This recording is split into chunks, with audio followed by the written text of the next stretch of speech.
Hello and welcome to Newsmax TV. I'm John Bachman. With us now is Matt KIbbe, President and CEO of FreedomWorks. Matt is here to talk about the so-called Marketplace Fairness Act, which passed the Senate Monday with bipartisan support.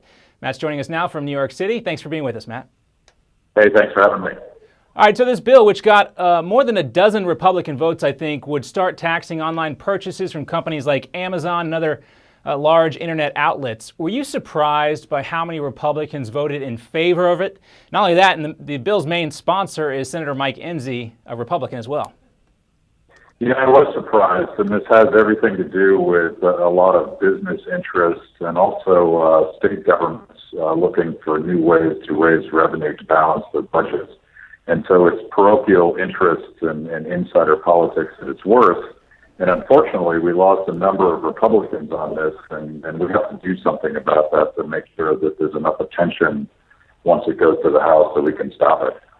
Well, let's talk about the prospects for this as it moves to the House, where it also has a Republican sponsor, Congressman Steve Womack, and House Speaker John Boehner was asked about it Tuesday, asked about the Senate vote Tuesday, and he remained non-committal. Also, as you know, the House Judiciary Chairman, our House Judiciary Committee Chairman, Bob Goldlatt, hasn't been clear about where he stands on this.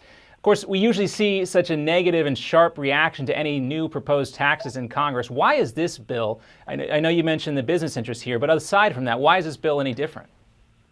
Well, I think first of all, it's complicated, and second of all, the way that the Senate brought it to the Senate floor, first by passing the rule, it's been done in a very non-transparent way. They bypassed the Senate Finance Committee. They didn't give the American people, or frankly members of the Senate, a chance to read and understand what it was they were voting on. So the process itself smacks of the same kind of shenanigans we saw with Obamacare and the stimulus. But I think there's this natural tension between the insiders, including the business community, including the National Governors Association, and all of the parochial interests of the various states, whether or not you have a state sales tax or an income tax as your primary source of revenue. Those are all playing right now. What we haven't seen is consumers and taxpayers and citizens weigh in on this fight. I think that changes the dynamic, but I think this debate's just getting started, and I think it's going to be hard for the House to get away with it. The ambiguity you're hearing from House leaders probably means that they would love to do it, but they can't get away with it. Yeah, and we know how that goes in the House. According to the USA Today, which did an article about this, there's an estimated $11.4 billion in uncollected taxes, that's how they phrased it, based on internet sales. But I would imagine you don't see them as uncollected taxes, right? No, I think this would be a great way to stifle all of the innovation and all of the new ways of doing things that we've seen explode on the internet. And they call it marketplace and they call it fairness in classic Washington fashion. This isn't about a marketplace and it's not about fairness, because there's a lot of strategic advantages that bricks and mortar companies have over internet-based companies, things like shipping and the immediacy of getting the products you want.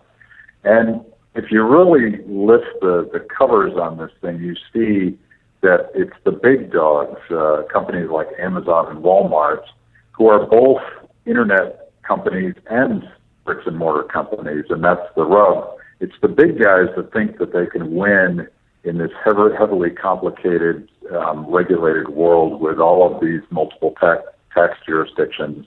Mom and pop internet businesses can't possibly comply in that world because they can't afford to hire an army of lawyers and accountants to comply with something that not a single senator understands right now.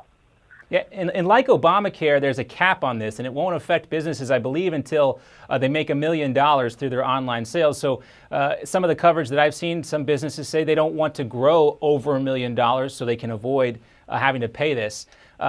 We talked about the differences between online retailers and brick and mortar retailers. On one hand, we have all the reasons you mentioned as evidence why this is bad for business. But of course, on the other hand, it's hard to argue against some of these mom and pop retail stores that say they can't compete with Amazon because they do have to pay state sales tax and local sales taxes as well, and that gets added on into the final price.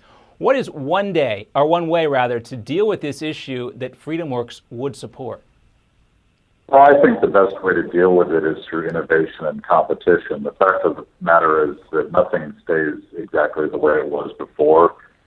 Companies and businesses and lines of products and everything else changes as consumer demand changes, as the way consumers shop change. And we certainly don't want to protect the buggy whip industry. We don't want to do everything the way we did it before just because we did it that way.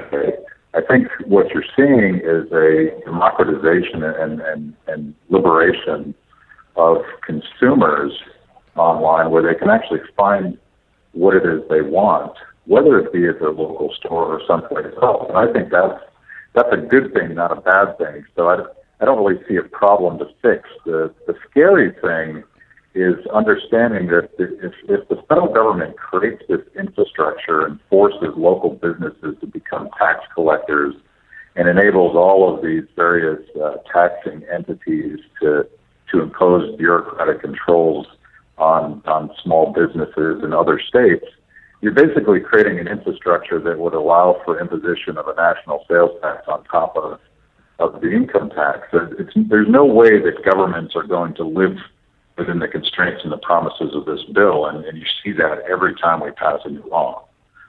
So in other words, a slippery slope towards a national sales tax, you see this as becoming, if it Yes. does pass. All right. And that, of course, is the difference between us and Europe, where they both have income taxes and value-added taxes and sales taxes. We don't want to go that way. No, and I know a lot of people do agree with you. Matt KIbbe, thanks for your time, sir. Thanks for being with us. A pleasure.